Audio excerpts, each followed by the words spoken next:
नमस्कार दोस्तों, विद्यार्थी क्लासेस फॉर सिविल सर्विसेज में आपका बहुत बहुत स्वागत है। यदि आप हमारे चैनल पर नए हैं तो कृपया चैनल को सब्सक्राइब करें तथा बेल आइकन जरूर दबाएं ताकि हमारी हर एक वीडियो सबसे पहले आप तक पहुंचे। चलते हैं 26 सितंबर 2020 के सभी महत्वपूर्ण करंट अफेयर्स की ओर। कल वीडियो के अंत में हमने आपको एक प्रश्न दिया था। प्रश्न है, निम्नलिखित में से किस राज्य में घर तक फाइबर योजना का शुभारंभ किया गया है? तो उसका उत्तर हो जाएगा सी। हाल ही में प्रधानमंत्री नरेंद्र मोदी ने बिहार में घर तक फाइबर योजना का शुभारंभ किया है। इस योजना का क्रियान्वयन इलेक्ट्रॉनिक और सूचना प्रौद्योगिकी मंत्रालय द्वारा किया जाएगा। यह योजना राज्य के 45,945 गांवों को आपस में जोड़ेगी। बढ़ते हैं आज के पहले प्रश्न की ओर। भारत में अंत्योदय दिवस निम्नलिखित में से किस दिन मनाया जाता है? तो इसका उत्तर हो जाएगा डी। भारत में 25 सितंबर को प्रतिवर्ष अंत्योदय दिवस मनाया जाता है।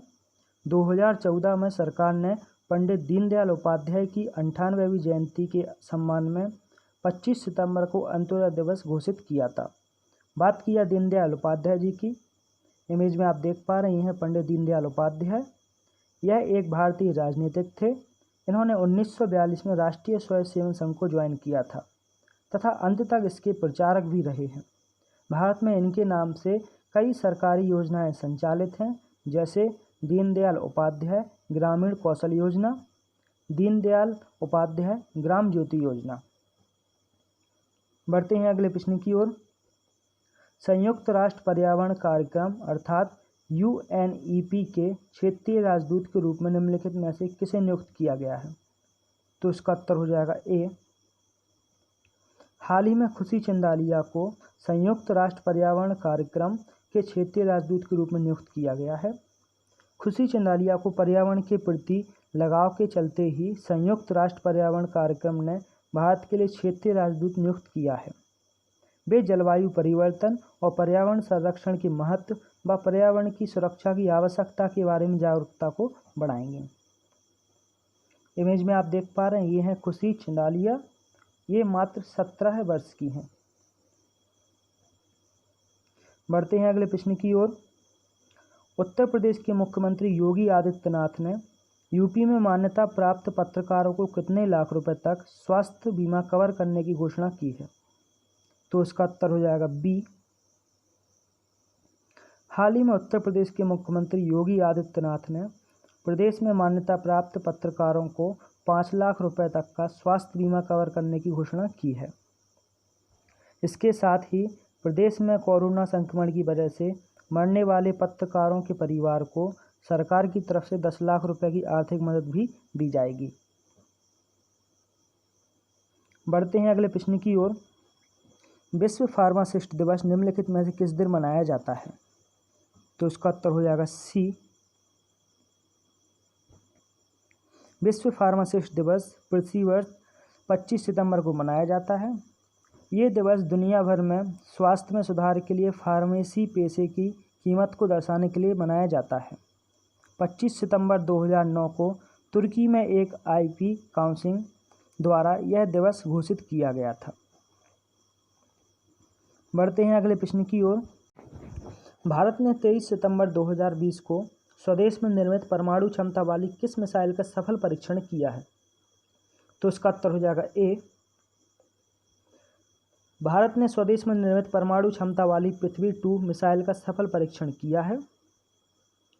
यह परीक्षण ओडिशा के चांदीपुर इंटीग्रेटेड टेस्ट रेंज में किया गया है। पृथ्वी-2 मिसाइल को सेना में 2003 में शामिल किया गया था। इस मिसाइल को रक्षा अनुसंधान और विकास संगठन अर्थात DRDO ने विकसित किया है। इमेज में आप देख पा रहे हैं, ये है पृथ्वी-2 मिसाइल जिसका हाल ही में सफल परीक्षण किया गया है।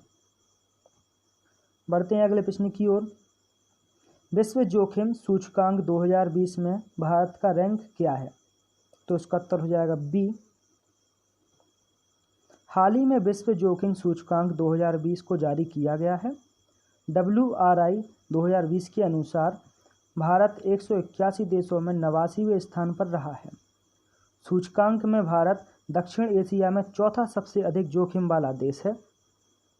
बात की है विश्व जोखिम रिपोर्ट की, तो इस रिपोर्ट को संयुक्त राष्ट्र विश्वविद्यालय पर्यावरण और मानव सुरक्षा संस्थान द्वारा जारी किया जाता है, जिसे वर्ष 2011 से प्रतिवर्ष जारी किया जा रहा है।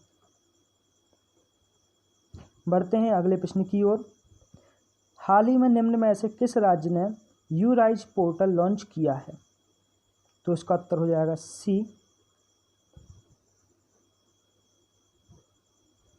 उत्तर प्रदेश सरकार द्वारा लर्निंग कैरियर काउंसलिंग और यूपी में रोजगार प्राप्त करने के लिए यूराइज पोर्टल शुरू किया गया है।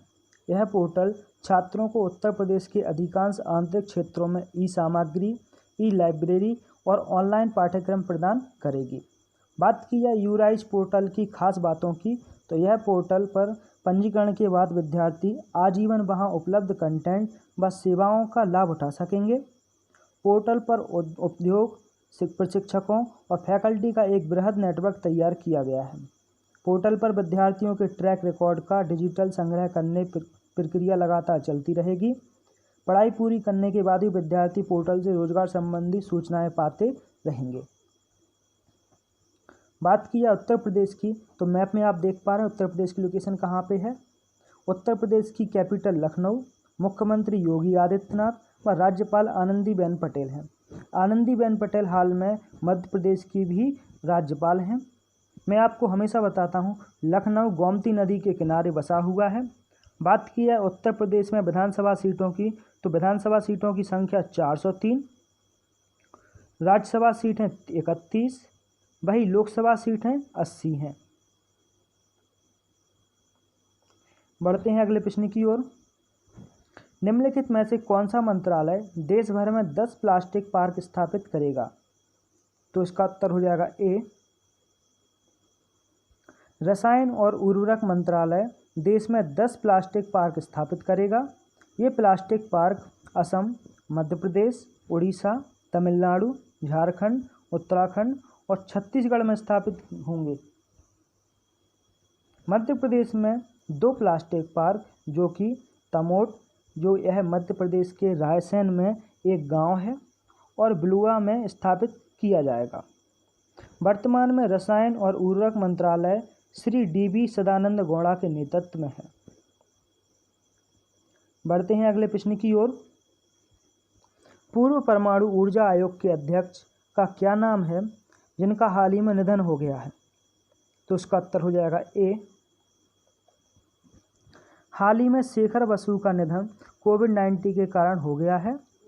ये पूर्व में परमाणु ऊर्जा आयोग के अध्यक्ष रह चुके हैं।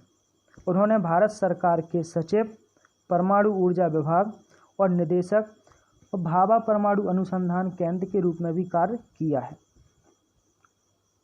इमेज में आप देख पा रहे हैं, ये हैं शेखर बसु, जिनका हाल ही में कोविड-19 के कारण निधन हो गया है। बढ़ते हैं आज के अंतिम और महत्वपूर्ण प्रश्न की ओर। निम्नलिखित में से किस अंतरिक्ष एजेंसी ने डाटा को साउंड में तब्दील करने की प्रक्रिया सोनिफिकेशन के लिए एक प्रोजेक्ट की शुरुआत की है? तो इसका आंसर हो जाएगा B, American space agency NASA ने डाटा को साउंड में तब्दील करने की प्रक्रिया सोनिफिकेशन के लिए एक प्रोजेक्ट की शुरुआत की है। नासा के मुताबिक यूजर 400 प्रकाश वर्ष दूर से दिखने वाली तस्वीर को साउंड के रूप में सुन सकता है। ये तस्वीर चंद्रा एक्स-रे वेधशाला, हब्बल टेलीस्कोप और स्पिट्जर टेलीस्कोप से ली गई हैं। नासा के अनुसार ब्रह्मांड में मौजूद आकाशगंगा से निकलने वाली रोशनी को अब आवाज़ के रूप में सुना जा सकता है। इस तरह की तकनीक को सोनिफिकेशन कहते हैं। बात की जाए नासा की, तो नासा का full form national aeronautics and space administration है, जो कि अमेरिकी अंतरिक्ष एजेंसी है। नासा की स्थापना 29 जुलाई 1958 को की गई थी, जिसके वर्तमान डायरेक्टर चार्ल्स बोल्डेन हैं। नासा का हेडक्वार्टर वाशिंगटन डीसी में है। यह है आपके लिए प्रश्न। हिंद महासागर में पासैक्स नौसेना अभ्यास किन 2 देशों के बीच चल रहा है? ऑप्शन है भारत थाईलैंड, भारत रूस, भारत ऑस्ट्रेलिया, चीन और रूस। इस प्रश्न का उत्तर आपको कमेंट बॉक्स में देना है। तो दोस्तों, ये थी हमारी आज की करंट अफेयर की वीडियो।